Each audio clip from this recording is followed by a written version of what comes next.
Bom, primeiramente aí, mais uma vez, muito obrigado de juntar todos aqui.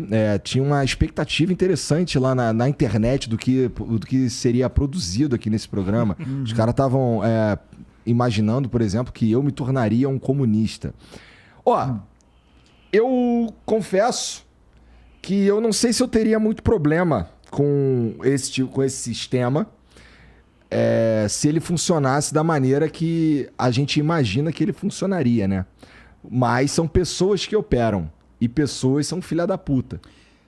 Eu acho que a gente precisa primeiro entender que o funcionamento do socialismo ele é baseado numa compreensão materialista e histórica do processo que a gente está inserido. Então, por exemplo... Você falou socialista agora. Sim. Eu imagino que haja uma diferença entre comunista e socialista. Sim. Essa diferença primordial é que o socialismo é encarado como uma etapa de transição.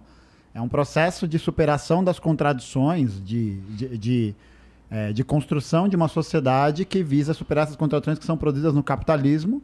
E o comunismo é um estado de coisas, né? É um estágio desse desenvolvimento em que não existe mais Estado porque não existe mais classe social. Basicamente é isso, né? Nós comunistas... da outra vez me falou que o comunismo seria uma evolução ao capitalismo. Eu não sei se eu tô... Falou isso mesmo ou eu tô viajando? A superação do capitalismo.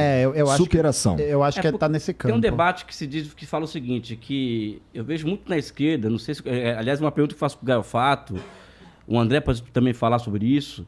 Eu sou anticapitalista. Então é uma onda você falar que é anticapitalista. E quando eu vou ler Marx, vou ler Hegel, eu não vejo eles como anticapitalistas. Eu vejo Marx, por exemplo, como uma pessoa que, ao estudar o capitalismo, ele compreende que o capitalismo cria cria contradições e cria, vamos dizer assim, os mecanismos para a sua superação. Né? Entendi. Ou seja, nós não queremos que... quando você fala que é anticapitalista, qual a imagem que você passa? Que você quer destruir o mundo que está aí e fazer outro em cima. Quem faz isso é o ISIS, é o Al-Qaeda, não o Partido Comunista. O Partido Comunista ele se apropria do ponto mais alto daquilo que ele está se propondo a construir, que é o socialismo, né? O ponto mais alto que é o capitalismo para construir o socialismo. Né? E onde não tem o ponto mais alto, vai ter que construir essa base material. Né? Então já fica até uma pergunta para ambos aí, essa questão da base material para uma sociedade de nível superior, no caso do André, ou seja, o André, eu vou colocar ele na roda daqui a pouco em relação a isso, e por Gaio Fato, como que vocês enxergam essa questão do capitalismo, do socialismo, né? Eu acho que é fundamental a gente primeiro entender uma coisa, que a nossa crítica em relação ao capitalismo não é uma crítica de base moral, Igão. A gente não vê essa crítica como o capitalismo sendo feio, bobo e chato, né? Tanto que o próprio Marx, ele não faz esse apontamento do ponto de vista moral. A questão central é que a forma como o sistema capitalista ele é constituído, ele é baseado na exploração do trabalho de outras pessoas. Essa é a questão fundamental. E aí isso se desdobra em vários campos diferentes, em várias estruturas diferentes. Então, muita gente fala, por exemplo, que o capitalismo seria ideal se não tivesse Estado, e na verdade, por exemplo, é muito pelo contrário. É justamente porque existe a presença de uma determinada forma de Estado, que é controlado por uma determinada classe social, que é possível que esse sistema possa existir.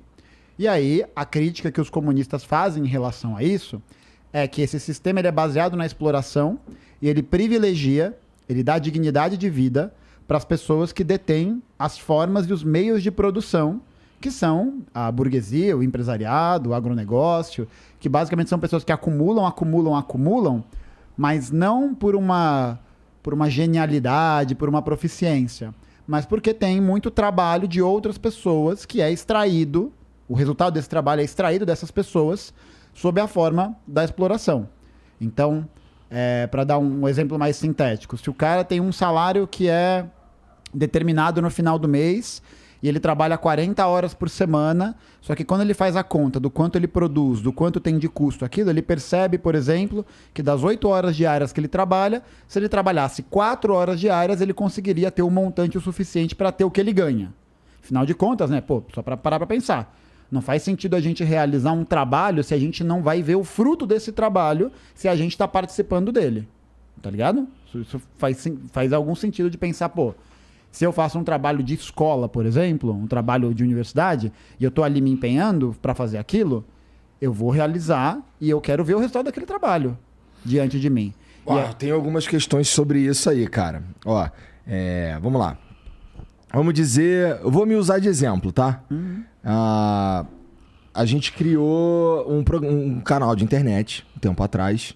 E esse canal de internet, ele cresceu, se tornou rentável e relevante. E com isso a gente conseguiu dinheiro. Com esse dinheiro, a gente criou outras coisas. Criamos outros canais, criamos outros programas e tal. E dentro desses programas, existe... para cada programa, para cada vertical, que a gente chama, existe uma força de trabalho ali que precisa girar aquela coisa, fazer aquilo ali acontecer, senão a gente simplesmente não consegue. Nesse sentido, eu enxergo da seguinte forma. Cara, isso aqui que a gente criou, esse cara aqui tá trabalhando para manter essa parada que a gente criou e talvez ele não tivesse um trabalho se a gente não tivesse criado essa parada. Se eu extrapolo isso pro Elon Musk, o Elon Musk com a SpaceX, o Elon Musk com a Tesla, eu imagino que vocês odeiam o Elon Musk, só tô imaginando. Eu odeio o Elon Musk, não por uma questão moral, porque ele nunca me fez nada, mas eu não gosto dele porque é isso, é uma pessoa que vive do rendimento do trabalho de outras pessoas e tuita que vai dar golpe de Estado em países e que é para as pessoas lidarem com isso, como foi o caso da Bolívia em 2019. Tudo bem, nessa parte eu também não gosto do Elon Musk não, mas eu não consigo evitar de achar o cara muito foda quando ele populariza, de certa forma, pelo menos lá, o carro elétrico, como quando ele faz um foguete da ré, o cara... Não ele, mas ele... O lance é assim, tive essa ideia aqui, agora, galera, vamos trabalhar, vamos fazer acontecer. O que eu tô dizendo é, criar algo e as pessoas com que dá oportunidade para as pessoas desenvolverem o trabalho ainda é um problema? Porque, vamos voltar pro meu exemplo. Eu, sei lá, perguntei para vocês mais cedo aqui se eu era burguês. Ou porque você falou do empresariado, acabou de falar. E, pô, eu me considero um empresário. Eu tô matando gente, na opinião de vocês, como é que é? Não, é um pequeno empresário, porque se você parar de trabalhar, você vai parar de ter seu rendimento, né, Igão? É verdade. Então, é isso. Então, parabéns, você faz parte da classe trabalhadora. Eu sei. Então, o ponto central é esse. E é uma relação que opera num método dialético. Então, tipo, não é uma coisa que é a causa e a consequência da outra. Mas você sabe que, assim, se eu parar de fazer o flow e viver das outras coisas que foram criadas, eu consigo ter um salário também. Não, e aí? Então, aí pode encaixar como pequena burguesia, assim. Mas a tendência muito maior é de, eventualmente, o canal ser absorvido por um grande conglomerado, porque a tendência é você ser engolido. Pra mim ia ser incrível, porque eu ia ganhar dinheiro pra caralho. Eu vou te dar uma outra visão, então. Tá. Primeiro eu quero pedir licença para todos os comunistas de verdade, né, de colocarem eu como comunista, porque eles ficam bravos quando fazem isso. Ah, é? Eles dizem que eu sou liberal. Tá. Então, aí depois a gente até pode discutir. Eu vou te colocar nessa roda daqui a pouco. Não, porque sempre que chega o pessoal da direita, o André é comunista, eu falo, não fala isso que os comunistas ficam bravos. Não fala aí, eles não gostam de me ter no campo com eles. A gente né, eles dizem que eu sou aliado, a gente se dá muito bem e tal, adoro o Gustavo, mas quando eu falo assim, o André não é comunista, para de falar isso. Entendi, mas brincadeiras à parte, existe um problema nessa organização que você colocou, que é você gera emprego. Você está aqui trabalhando, se você não vier, isso aqui não funciona do mesmo jeito, porque você também coloca a sua imagem como trabalho, mas você depende essencialmente de uma máquina chamada YouTube. Exato. E essa grande empresa, que faz parte, né, de um conglomerado enorme, ela sim detém o controle sobre aquilo que você faz. Inclusive, né, recentemente teve decisões nesse sentido, em que você perdeu a sua liberdade de determinar quem está aqui dentro e você teve que fazer, senão você perdia o seu ganha-pão. Então, existe uma estrutura de comando aqui que não é necessariamente visível, mas que torna, na minha visão, você algo mais parecido com aquele produtor pequeno do século XVIII, que é como os liberais vivem, é como eles pensam que a economia pode funcionar, é pré-revolução industrial. Então você criaria uma sociedade em que todo mundo é pequeno produtor independente, você tem ali o seu negócio, você tem 3 ou 4 empregados, né, quase um artesão ali já próximo da Revolução Industrial, só que não incorpora as grandes corporações que vêm com a Revolução Industrial e mudam tudo. Qual que é o maior país hoje no mundo? Maior em quê? Qual que é a Maior métrica? país. Quando você pensa no maior país do mundo. Eu penso na China. Pois é o Facebook. É ele que é um espaço virtual onde você tem regras, você tem que respeitar a constituição daquele lugar, você tem que se comportar do jeito que ele te coloca para se comportar. Se você se comporta fora, é absolutamente implacável, você está fora. Tudo bem que ele anda meio mal das pernas, né? Mas não sei agora. Mas enfim, você tem um espaço administrativo que hoje redefiniu o que é você estar, o que é você ser cidadão.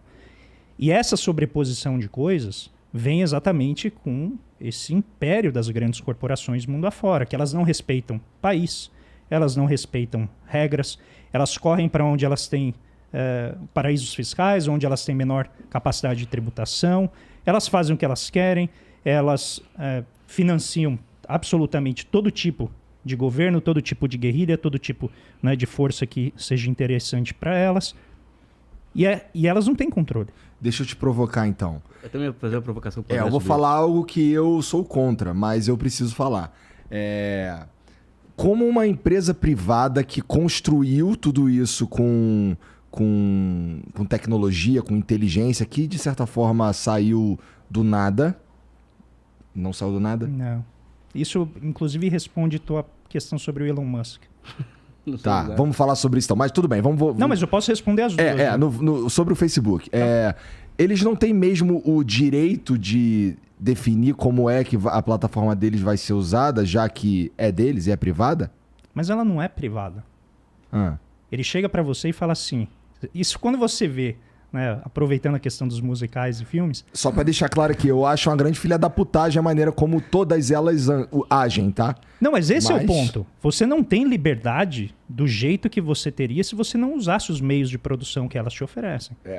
Né? Do ponto de vista marxiano, os meios de produção são deles. Você compra algumas coisas aqui para operar, mas efetivamente o que você usa mesmo para transmitir, para ganhar dinheiro, inclusive eles arrancam um pedaço, né, sem fazer nada, porque você está usando o espaço deles, uma fração do valor que você recebe em monetização fica com eles. Mas eles me dão a possibilidade de conseguir essa monetização. E o senhor também dava oportunidade para o escravo trabalhar e cumprir o seu desígnio. Pô, eu acho que tu foi longe. Eu sei. Eu só estou dizendo que relações sociais, elas podem ser vistas sempre contratualmente, como você dando oportunidade, mas não significa que a relação de poder seja isonômica e seja horizontal. Tá. Porque quando você questionar... Não é mesmo. Não é. Quando você questionar esse poder, seu poder de voz é quase nulo. Quando você já deve ter tido vídeo bloqueado. Cara, se a gente for enumerar todos os problemas que eu já tive... Eu já passei por isso também, né? Inclusive, quem puder, vai lá no meu canal, André Roncalha. Relaxa que vai estar tudo aqui você no vai lá e comentário. faz um recurso e você não sabe quem lê. Você não sabe se essa pessoa está no Brasil, se ela está fora. Você não sabe nada. Então o poder ele é muito forte nesse sentido. Até quero sugerir um livro que se chama Governos Privados. Em inglês é Private Governments. E a autora, que é uma filósofa, ela vai justamente analisar isso. Como o liberalismo ele não conseguiu superar o liberalismo de jardim de infância, né? O pessoal que não pensa o liberalismo de maneira atual. Não superou a Revolução Industrial ainda. Para entender que tem novas formas de poder, novas formas de dominação. E isso independe de você ser, né, marxista, comunista, socialista. A dominação existe. A questão é como que você vai mapear para reagir a ela e garantir alguma autodeterminação. Mas voltando ao Facebook, voltando ao próprio YouTube. Uma vez que existe um espaço público virtual chamado internet, como é que a gente define de quem é o direito?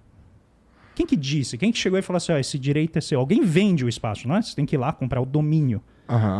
Isso aqui é apenas no plano virtual o que ocorreu na vida real dos cercamentos. A terra é pública. Quando você nasceu, quem que disse que a tua casa era a tua casa? Papel que meu pai tinha.